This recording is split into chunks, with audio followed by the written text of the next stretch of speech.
la semaine dernière. Aujourd'hui, je reçois Vincent Lecomte et on va parler ensemble de TOC. Hello Delphine. Ça va Vincent ? Ouais, ça va très bien. Ravi d'être là.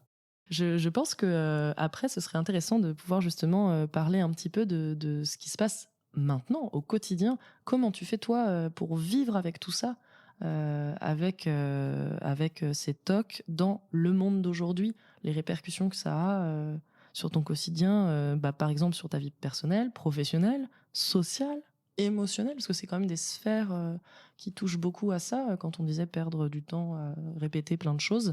Donc, je suis à ton écoute, Vincent.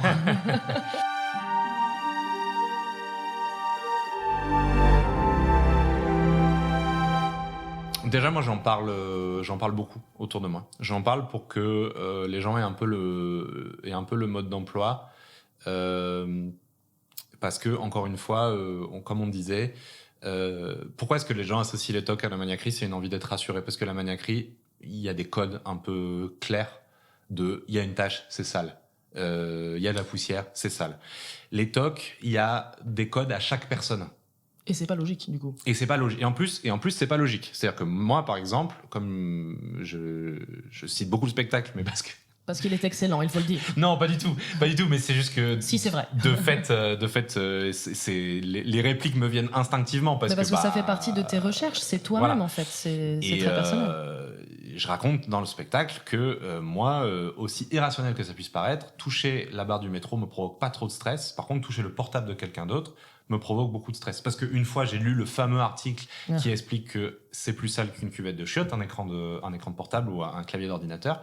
Et voilà, c'était terminé. Parce que c'est ça qui est très fort dans les TOC, c'est que des fois, ça part souvent d'une anecdote précise, d'un savoir qu'on entend.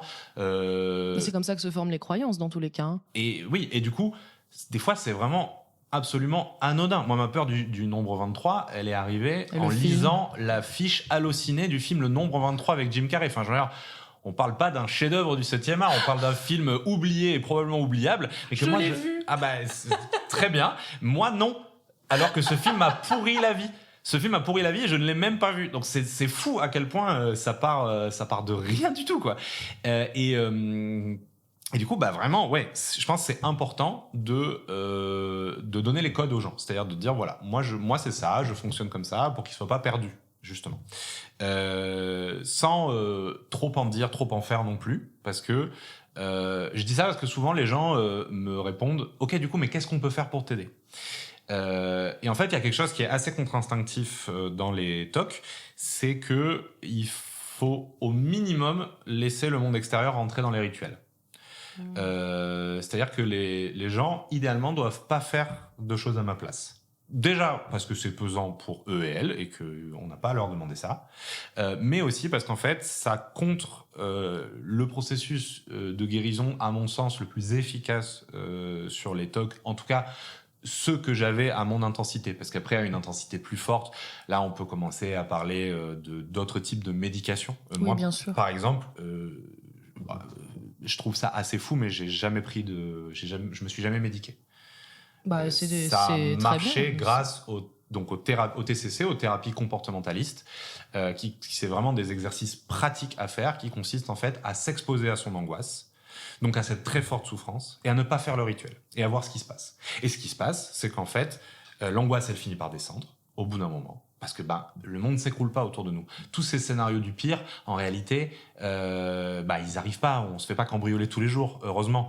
Donc en fait, on se rend bien compte qu'on s'est exposé, et qu'il est rien arrivé de grave, que personne n'est mort. J'emploie volontairement personne n'est mort, parce que dans le cas de l'hygiène, c'est des pensées qu'on peut avoir. Et moi, les TOC, c'est lié à une angoisse que quelque chose m'arrive de mal, mais aussi, et peut-être surtout, l'angoisse que quelque chose arrive aux autres par ma faute. C'est un rapport très fort et profond à la culpabilité. De me dire, je vais être responsable du fait que des gens vont être contaminés par quelque chose et il va leur arriver des choses de mal et ça sera ma faute et potentiellement ça va même aller jusqu'à me dire, ça se trouve, ces gens vont mourir. Mais en fait, évidemment, personne ne meurt parce que je me suis pas lavé les mains. Ça, j'en suis évidemment très conscient, mais la vraie réalisation concrète et empirique, pas cérébrale, ça vient en ne faisant pas le rituel et en se rendant compte qu'en fait, la vie continue.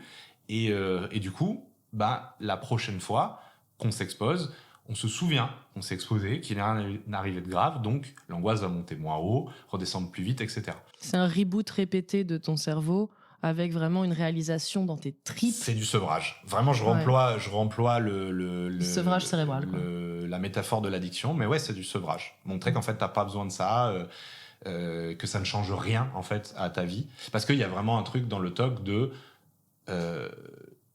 imagine. Pour une fois, je vais pas me laver les mains et imagine, il arrive quelque chose. Tu vas le regretter toute ta vie. Évidemment. Et en fait, dans les faits, non.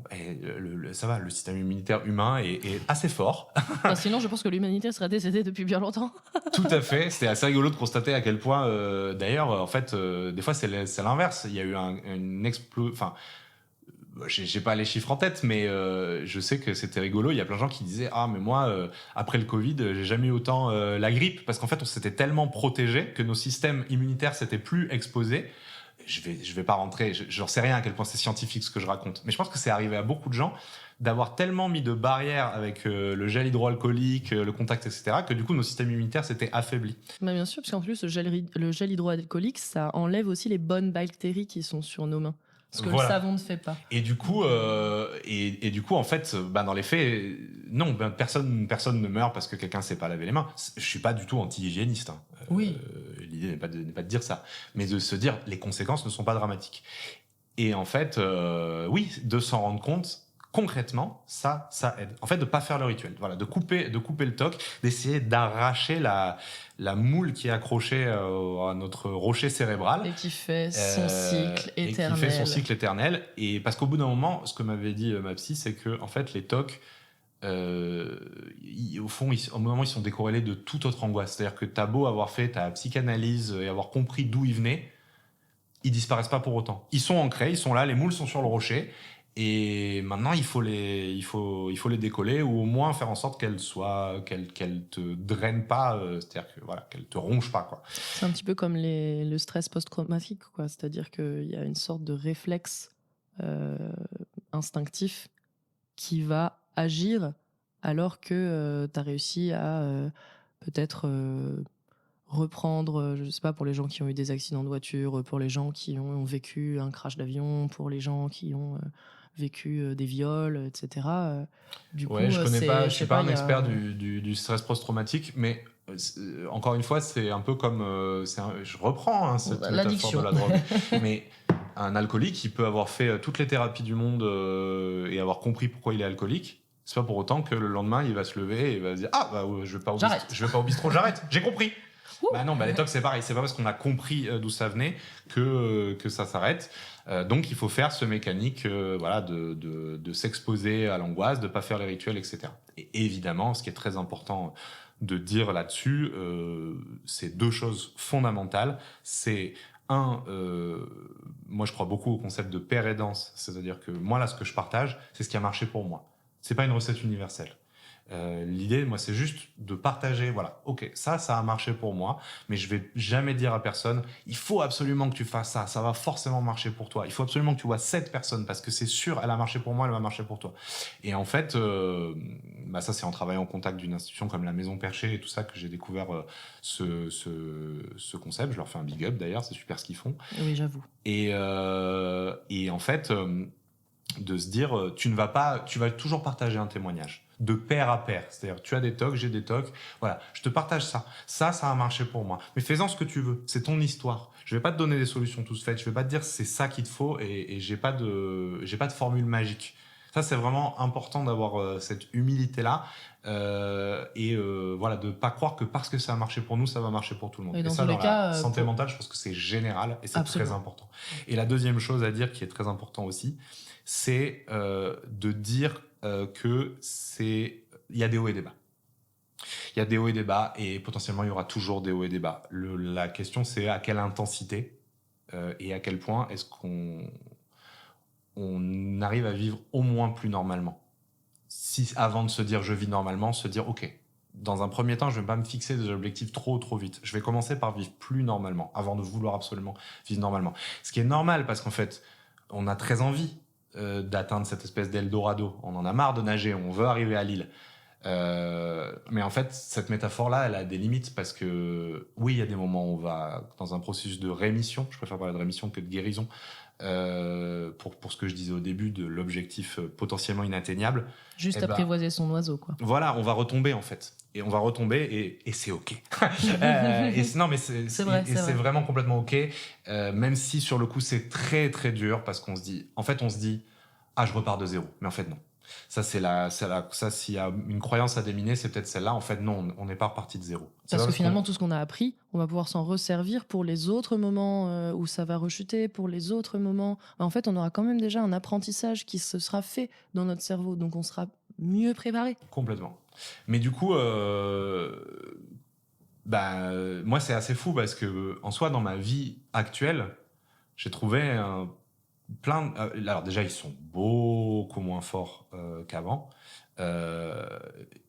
Les restants, j'ai trouvé, ça y est, je sais comment ils marchent, donc j'ai trouvé plein de stratégies. Je mets des gants pour mettre mes chaussures. Voilà, j'ai des stratégies pour m'exposer au minimum à l'angoisse. Et du coup, ça me pose plus vraiment de problème de vivre avec. Je sais qu'ils sont là. Je suis toujours attentif au fait que peut-être dans un moment de fragilité, ils pourront peut-être revenir en force. Et du coup, de ce qu'on disait, je suis prêt. J'ai des ressources pour. Je sais que je n'hésiterai pas à repartir en thérapie si besoin, etc. Mais en soi, à l'heure actuelle, ça va. Il me pose pas de soucis. Donc, quand tu dis comment tu vis à l'heure actuelle, j'ai mes petites techniques, j'ai mes petites astuces. Je communique beaucoup dessus, mais ça va. Et tu m'aurais posé cette question, et c'est ça qui est fou et c'est ça qui est beau. Il y a 1 an, ma réponse aurait peut-être pas été la même. Tous les mois, depuis maintenant des années, je fais quelque chose où je me dis, ça c'est fou, il y a encore 1 mois, 2 mois, j'aurais pas pu le faire. Et il n'y a pas du tout que de la souffrance dans la lutte contre les TOC, en fait. Il y a plein de gros moments de joie. Le bonheur de simplifier sa life, en fait, de simplifier sa vie. Et de se dire, c'est fou, j'aurais pas pu faire ça avant. Mais j'ai réussi maintenant. Mais au moment de la grosse crise, il n'y avait pas une soirée où j'étais pas bouffé par les TOC. Je savais pas trop ce que j'avais. J'étais en coloc. Mes colocs, c'était parmi mes meilleurs amis. Ils comprenaient pas ce qui m'arrivait. Moi, je comprenais pas ce qui m'arrivait. C'était là tous les jours. C'était des minutes, des heures cumulées, gaspillées pour le faire. Mes parents, et pourtant, qui sont pourtant des personnes très aimantes, en fait, la manière que j'ai eu de leur en parler, ça a été par le spectacle. C'est-à-dire qu'il y a un truc où j'ai jamais réussi à leur parler vraiment des TOC avant qu'ils voient le spectacle.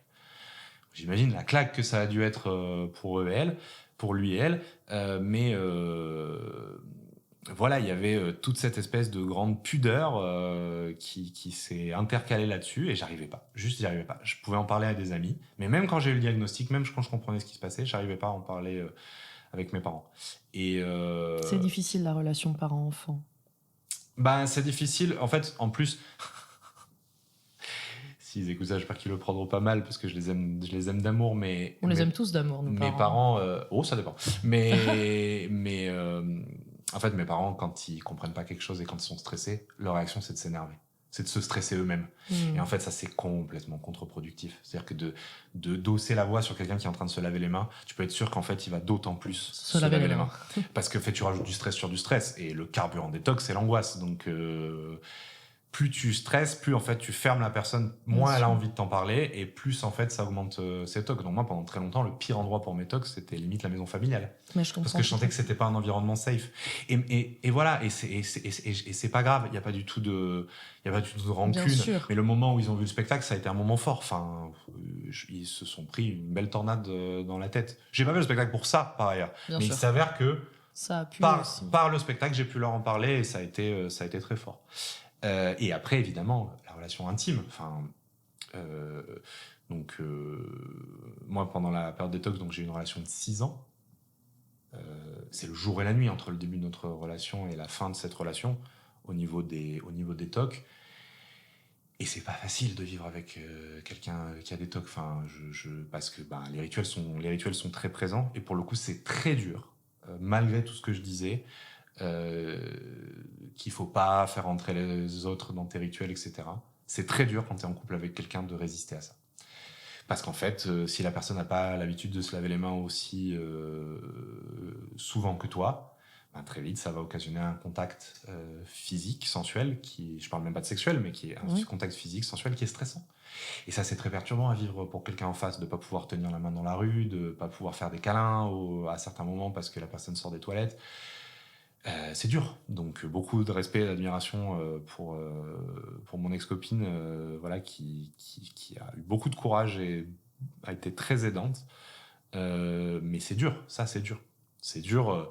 Et les TOC viennent se loger dans plein d'endroits intimes très facilement, parce que c'est un endroit. Alors, en l'occurrence, quand on a des TOC comme moi, du rapport donc au toucher compliqué, parce que hygiène des mains et hygiène en général, oui, sans entrer dans les détails intimes, il y a des choses qui sont complexes, et même sans entrer dans les détails intimes, pour parler juste de sensuel, de câlin et tout ça, c'est complexe. Et ça fait s'interroger beaucoup, parce que en face, la personne en souffre, et en même temps, on n'y peut rien. Et voilà. Et du coup, il y a deux personnes qui en souffrent, donc beaucoup de dialogue, beaucoup de communication, beaucoup de compromis par le haut. Et voilà, avec toujours quand même le cap que, ok, au début, je lui demandais beaucoup plus de participer à des choses de rituel, genre de descendre les poubelles à ma place. Mais tu vois, c'est une charge mentale tellement forte pour l'autre personne. Et en fait, progressivement, l'idée, c'était pas que ça reste comme ça. C'était pas qu'il y ait un statu quo. Ça, je pense que ça aurait pas été entendable. Et c'est pour l'autre personne. Et c'est normal. Bien sûr.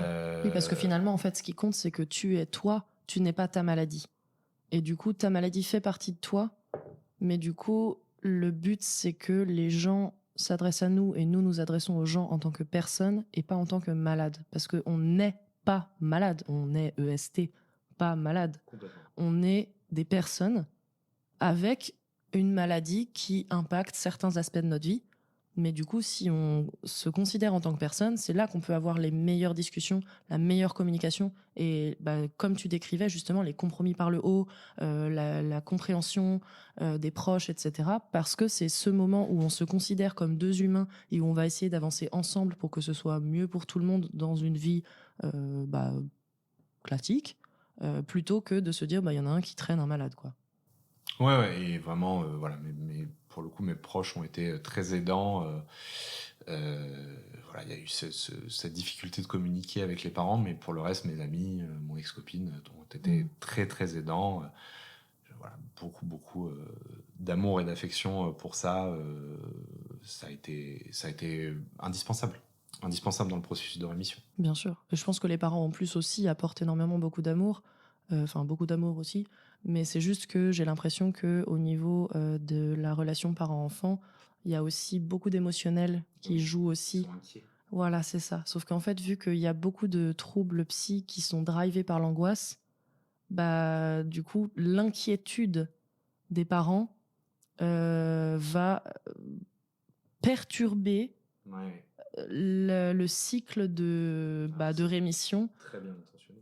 Exactement, il n'y a aucune mauvaise intention, c'est que de l'amour, c'est juste qu'il y a cette surcouche émotionnelle qui est normale, qui est compréhensible, mais qui du coup perturbe nous, les personnes neuroatypiques. Et du coup, c'est pour ça que ça demande aussi une sorte de pédagogie pour les parents qui n'est pas forcément faisable toujours quand on est en crise forte, qui est faisable que quand on a justement réussi à pouvoir avoir un peu de recul. Et je pense que c'est pour ça que ton spectacle a été aussi incroyable pour tes parents. Parce que du coup, tu as pu avoir tout le recul nécessaire pour pouvoir leur présenter ça de manière non émotionnelle, puisque tu étais en train de le jouer. Et je pense que si on arrive à avoir cette communication avec les parents des personnes neuroatypiques, si on arrive à avoir cette communication où il n'y a pas cet émotionnel anxieux qui déteint, c'est là où on aura la meilleure transmission de ce qui se passe en tant que neuroatypique. Et je pense que là, c'est là où tu as réussi une immense performance en termes de pédagogie. Avec aussi, je pense, d'être doux avec soi-même sur le fait que des fois, on a la flemme de faire de la pédagogie, ou c'est trop dur, ou en fait, on n'a pas les mots.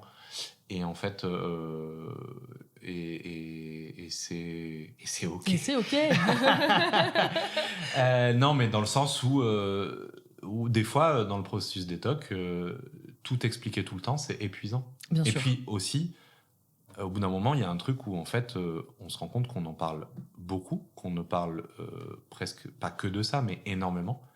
Et on ne veut pas tout relier au TOC dans notre vie. Parce que comme tu l'as dit, à un moment donné, on veut avoir d'autres discussions avec ses parents que de parler des TOC. C'est juste que, ou avec sa copine ou avec ses amis. C'est juste que c'est tellement présent dans notre vie que des fois, oui, ça prend de la place. Mais en même temps, c'est pas que cette place, elle est... Enfin, ce que je veux dire, c'est que c'est pas souhaitable d'en parler tout le temps non plus. À des moments, on a le droit d'avoir la flemme d'expliquer. Et on a le droit d'avoir envie, on a le droit d'avoir envie d'avoir d'autres types de discussions avec nos proches et que tout ne tourne pas autour de ça. Parce que comme tu l'as très justement dit, et je pense que c'est ça que que une initiative comme la sienne essaye de transmettre, c'est que oui, on n'est pas que son trouble.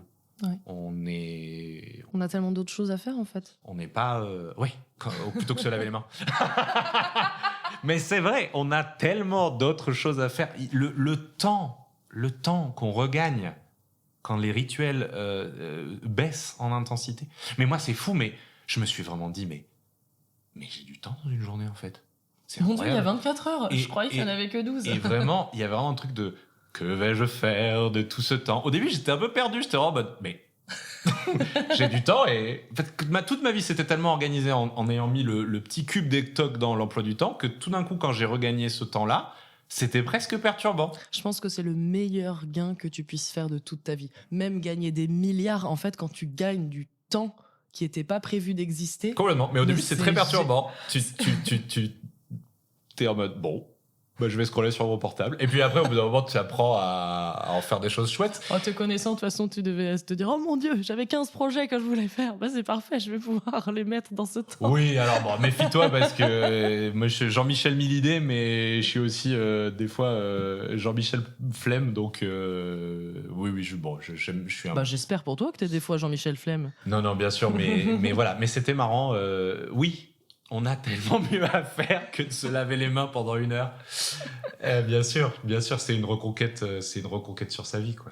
Ah ça, j'imagine bien. Et c'est ça qui est incroyable. Et d'ailleurs, justement, ça me fait une très belle transition sur... maintenant, on a parlé... Des très belles transitions. Oh mon Dieu, des transi-classes, comme dirait quelqu'un que je connais. Des transi-classes. Et oui, ce que je trouve fou, c'est que là, on a parlé donc de vivre avec, de voir un peu les regards des autres et tout. Et là, tu commences à amener un peu ce côté que j'aime bien, c'est le côté, oui, j'ai un trouble psy. Et en fait, j'ai appris plein de trucs grâce à ça. Et j'ai plein d'avantages maintenant, j'ai plein de force, j'ai plein d'apprentissage, j'ai plein de perspectives dans la vie. C'est le moment positif. Du coup, qu'est-ce que tu pourrais nous dire, par exemple, sur qu'est-ce que ça t'a appris sur toi-même? Est-ce que tu t'es découvert des trucs grâce à ça, justement, toute ta thérapie, toute ton avancée, l'écriture du spectacle, etc. Est-ce que maintenant, tu as des super talents, des super pouvoirs?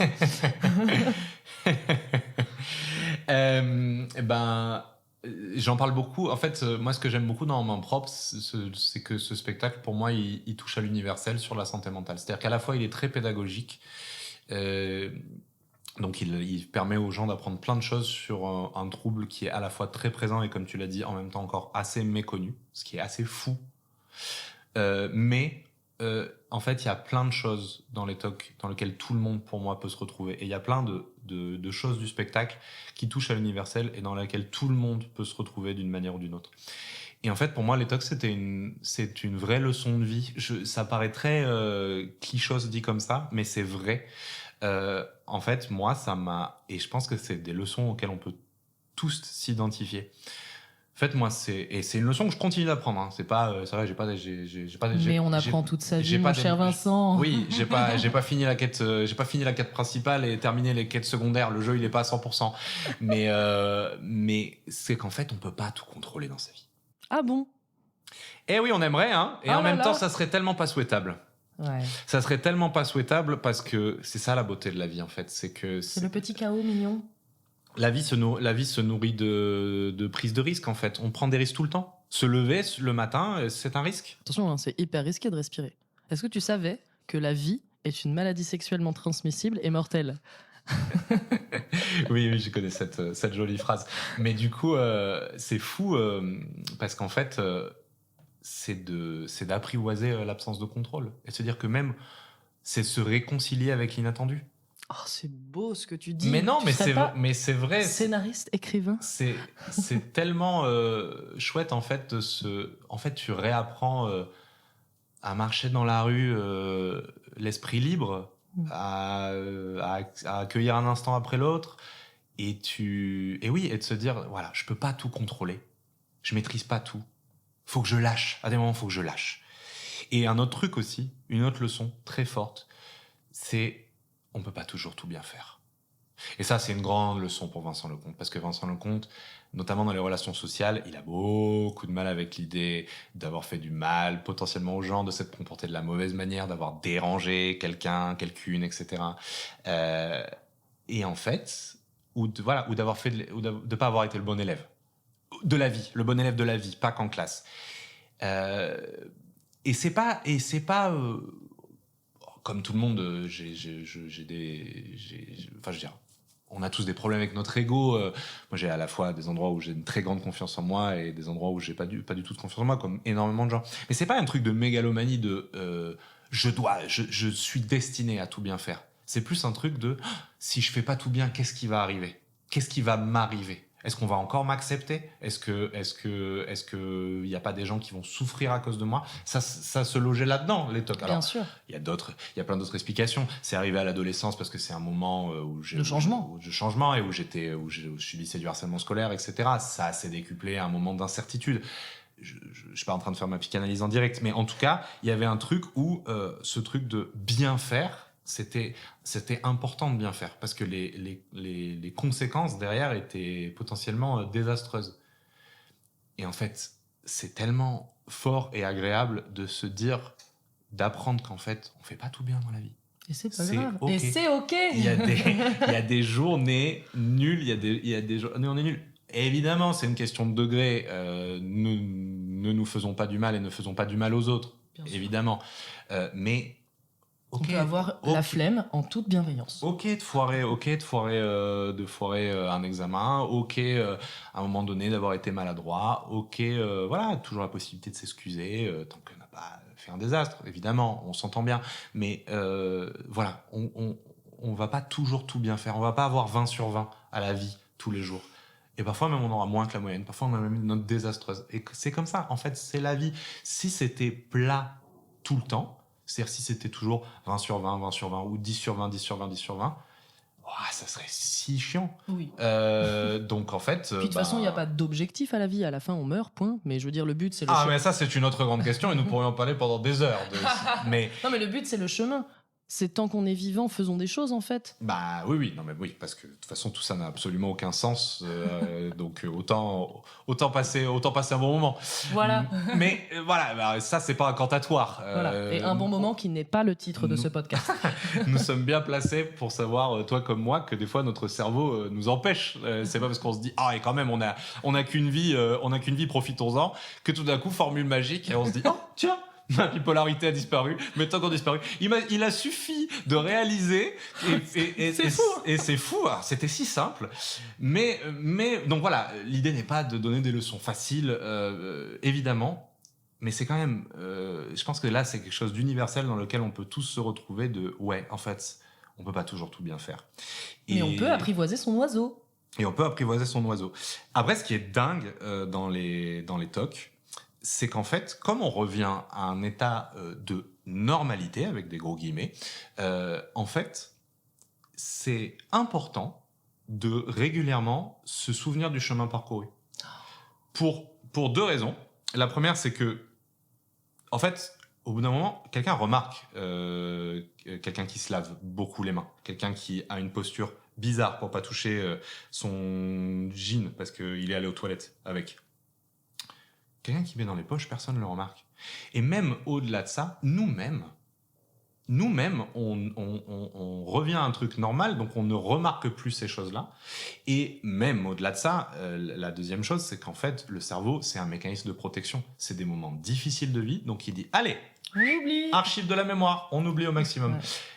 Et je comprends pourquoi, mais en même temps, c'est important des fois de se souvenir d'où on vient pour célébrer où on est maintenant. Et moi, je me suis forcé à faire une fête pour célébrer le fait que j'allais beaucoup mieux pour les tocs. Je me suis fait un tatouage pour me rappeler de fou d'échecs, parce que j'adore les jeux, mais aussi le fou par rapport à la santé mentale, pour me rappeler régulièrement quand je le regarde, mais rappelle-toi d'où tu viens. Mais les tatouages, je pense que c'est quelque chose de très particulier pour les personnes qui ont des soucis de santé mentale. Parce que tu vois, moi j'ai fait exactement la même chose. J'ai pas envie d'avoir 2 millions de tatouages sur moi. J'avais juste besoin de un seul. Le tatouage qui me rappelle que ce n'est pas parce que je suis 2 phases dans ma vie de temps en temps que je ne suis pas une personne entière, et un tatouage qui me rappelle que la vie c'est bien. Et que du coup, si je le vois de temps en temps, ça me le rappelle aussi. Et j'ai l'impression en fait que les personnes neuroatypiques ont beaucoup plus besoin de sortes de piliers. Alors pas forcément que sur des histoires de tatouages ou trucs comme ça, mais en tout cas des sortes de mini totems de mémoire pour se rappeler un peu des avancées qu'on a pu faire. Et le spectacle est là pour ça. Je l'ai pas fait pour une thérapie, mais je peux pas nier le fait qu'il m'a sans doute aidé de mettre mon histoire sur scène et d'en parler comme ça.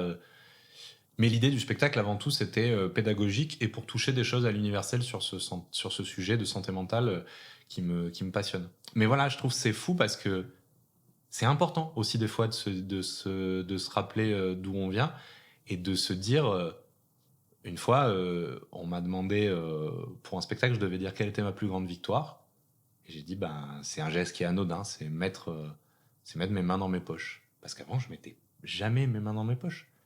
Et donc, c'est cool de me dire que là, à l'heure actuelle, je suis en train de toucher mon jean, mais il y a encore 3 ans, ça m'aurait stressé. Alors que maintenant, c'est complètement naturel. C'est remettre du naturel, de la fluidité, du lâcher-prise, de la détente dans sa vie. Et c'est marrant parce que j'ai à la fois, évidemment, donc, comme on l'aura compris, là on parle beaucoup des TOC, mais j'ai tout un rapport à l'angoisse et tout ça. C'est très lié, oui. Et aussi à des formes dépressives qui existent. Oh, tu pourras revenir à ce podcast si tu veux, Vincent. Et en fait, aujourd'hui, j'aime bien dire, et j'en profite tant que c'est là, parce que peut-être qu'à un moment donné, ce sera plus là, mais tant que c'est là, j'adore dire ça. Aujourd'hui, je suis un angoissé repenti. Je suis en détente dans ma vie. Et peut-être qu'à un moment donné... Tu flexes sur la vie. Je vais retomber dans un bas. Mais... Tu seras prêt. Tant que c'est là, je serai plus prêt. Et tant que c'est là... Et justement, je profite de ce moment-là pour planter des petites graines, mettre des fondations solides dans le sol. Comme ça, voilà, il y a quand même quelque chose qui pousse. Et le moment où ça redescend, il y a des fondations qui sont là, qui sont solides. Mais c'est tellement agréable. C'est tellement agréable de se dire, en fait... mais ça a été un parcours. Hein. C'est pas arrivé du jour au lendemain. Et peut-être qu'il y aura des bas derrière. Mais en fait, ce qui est surtout beau, c'est qu'aujourd'hui, les TOC, pour moi, c'est une histoire d'espoir, de résilience, de rémission, de transmission aussi, du coup. De transmission et de victoire. Ouais. De victoire. Et c'est pas parce que... Et on ne va pas applaudir ici, car c'est un podcast et nous ne souhaitons pas tuer mon ingé son. Qu'on embrasse. Mais oui, même si demain j'ai de nouveau un mois compliqué, c'est pas du tout un retour à zéro. Il y aura eu toutes ces années où en fait, j'ai tellement fait victoire sur victoire, et ça, c'est trop beau. Donc ouais, c'est des leçons un peu sur la vie, hein, les TOC, mine de rien. Après, toute notre vie, nous tentons de mettre en œuvre ces leçons. On apprend toute la vie, évidemment. Je ne suis pas devenu un vieux sage qui a tout compris à l'existence, n'est-ce pas? Moi aussi, j'ai mes moments de doute. Non, évidemment, plus souvent qu'à mon tour, mais je pense que ça a participé à ce rapport beaucoup plus apaisé que j'ai avec mes hauts, mes bas et avec mon angoisse. Mais tu sais, ça a été le premier travail là-dessus. Je te connais depuis 2 ans. Et j'ai vu des changements en toi concernant tes TOC, notamment d'hygiène. j'ai vu beaucoup de changements hyper positifs rien que sur ces 2 années. Et pour moi, c'est très peu par rapport à des amis ou de la famille que tu connais depuis super longtemps. Déjà, il y a eu énormément de changements sur Bien ces sûr. 2 années-là. Donc, c'est montrer la force d'avancée que tu as réussi à faire. Mais c'est vrai que j'ai dit les gens le remarquent pas, mais en même temps, si. C'est-à-dire qu'à partir du moment où ça arrive dans la discussion, en fait, ils se rendent compte parce que, ouais, des fois, c'est. Enfin, ouais, oui. En fait, c'est pas que ça se voit à l'œil nu, mais si les gens, effectivement, qui m'ont connu à l'époque, quand on en parle, enfin, c'est fou, quoi. C'est fou. Pas la même personne. Mais c'est parce que tu es une personne incroyable, Vincent. Arrêtez. La flatterie ne vous mènera nulle part. Ah là là, merci, à votre bonheur. Et du coup, sur ces magnifiques paroles, je vous propose, cher Vincent, une petite conclusion des familles. Si tu as des recos, une phrase, une œuvre, une musique, quelque chose qui te parle par rapport à ta singularité et que tu aimerais nous faire partager. Ouais, parlez-en autant que vous pouvez. Soyez doux si vous pouvez pas, mais communiquez. Parlez-en à vos proches. Évidemment, allez voir des personnes. Si vous pouvez, si vous avez les moyens, il y a des moyens de se faire aider, etc. Oui, au début, ça fait bizarre d'aller voir un psy quand on y va pour la première fois, mais c'est nécessaire. Moi, je pense que toute personne dans sa vie devrait aller voir un psy. Il y a quelqu'un récemment qui me disait, qui m'a dit, pour info, parce que cette personne, j'allais potentiellement l'engager dans un projet. Et elle me dit, non, je vais arriver parce que je vois mon psy. Voilà, comme ça, tu sais que je vois un psy. Et je lui disais, mais attends. Mais c'est pas grave. je suis plus rassuré par quelqu'un qui va prendre en charge ses problèmes en allant voir un psy que quelqu'un qui les nie et qui met la poussière sous le tapis. Et du coup, ça passe dans de la violence. Bonjour, certains hommes. Tu vois, il y a. En fait, je trouve ça très rassurant. Donc, allez voir des personnes, faites-vous aider, parlez-en. Allez voir l'AFTOC. C'est des. Le chat est d'accord avec moi, je crois. Ouais. Le chat a des tocs, hein. Il a décidé de détruire le canapé. Un rituel compulsif sur le canapé. Donc l'AFTOC, vraiment c'est une association qui est là pour vous aider. Les thérapies comportementales, encore une fois, père et danse, moi ça a marché pour moi, donc n'hésitez pas. Et j'avoue que je connais pas tant que ça d'œuvres, paradoxalement, qui parlent vraiment bien des TOC.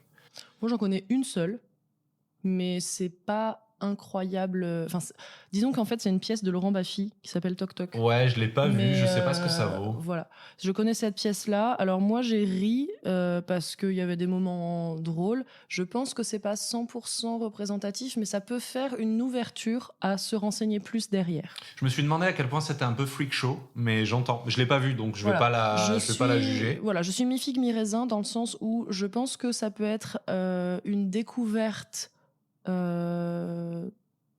entre guillemets pour novices, et ensuite ouvrir pour justement plutôt aller voir En main propre de Vincent Lecomte le jour où ça ressort. Et en tout cas, je pense aussi qu'aller voir genre la Maison Perchée, les associations qui parlent... Complètement. Après, ils sont pas dédiés au TOC, ils sont sur d'autres créneaux. Donc, le problème de la Maison Perchée, c'est qu'il faudrait une Maison Perchée dans chaque arrondissement de Paris et dans chaque ville. Et du coup, ils sont débordés, les pauvres. Il faudrait une Maison Perchée pour les gens atteints de TOC, en fait. Mais voilà, il y a quand même l'AFTOC. Je suis sûr... C'est LAFTOC. LAFTOC. A-F-T-O-C. Voilà. Et du coup, en vrai, c'est juste que je suis pas, j'ai pas creusé particulièrement. Je suis sûr qu'il y a des œuvres qui en parlent très bien et que vous pouvez piocher. Et moi, il y a une phrase de Paul Valéry que j'aime beaucoup, qui pour moi parle beaucoup des TOC. C'est le vent se lève, il faut tenter de vivre. Et voilà. Et après, il y a plein de musiques qui sont celles qu'il y a dans le spectacle En main propre. Parce que j'ai fait des goguettes, donc j'ai repris des paroles de chansons, et des fois il y a des paroles, et des fois il y a des chansons brutes de décoffrage. Can't Get It Out of My Head de Electric Light Orchestra. Can't Get It Out of My Head, évidemment, pour moi ça parle grave des tocs, elle est trop belle cette chanson, même si c'est pas du tout ça dont il est question, mais ce n'est pas grave, ça m'a raconté ça. C'est ton interprétation et c'est ça qui est important. Voilà, l'Auvergnat, la chanson pour l'Auvergnat que j'ai repris en goguette pour remercier et la psy et mes proches qui m'ont aidé, et je suis malade de Dalida, on adore Dalida. Voilà. Et le canon de Pachelbel et l'ouverture de Rossini. Et ouais, le canon de Pachelbel, ça termine la pièce. Va savoir pourquoi, ça me parle d'une douceur, d'une réconciliation avec son corps, parce que c'est ça aussi qui s'est passé, de repouvoir d'un coup se toucher le visage. C'était une très très belle image. Regarder ses mains, leur dire pardon pour tout le mal qu'on leur a fait en mettant tellement de savon et leur offrant tellement de gerçures. Et tout d'un coup, se réconcilier avec son corps, être de nouveau en douceur avec son corps. Se le réapproprier, quoi. Moi, ça me parle de ça, le canon de Pachelbel. Je crois que sur ces très douces et belles paroles, nous avons atteint la fin de notre podcast. Je suis désolée, Vincent, je suis obligée de couper car on pourrait parler pendant 8 ans. Car c'est très intéressant ce que tu nous racontes à chaque fois. Merci beaucoup, Delphine. Donc voilà, je suis très heureuse d'avoir reçu Vincent. Merci beaucoup, Vincent Lecomte. Merci à toi. Merci beaucoup pour ton accueil. Pour cet échange autour des tocs.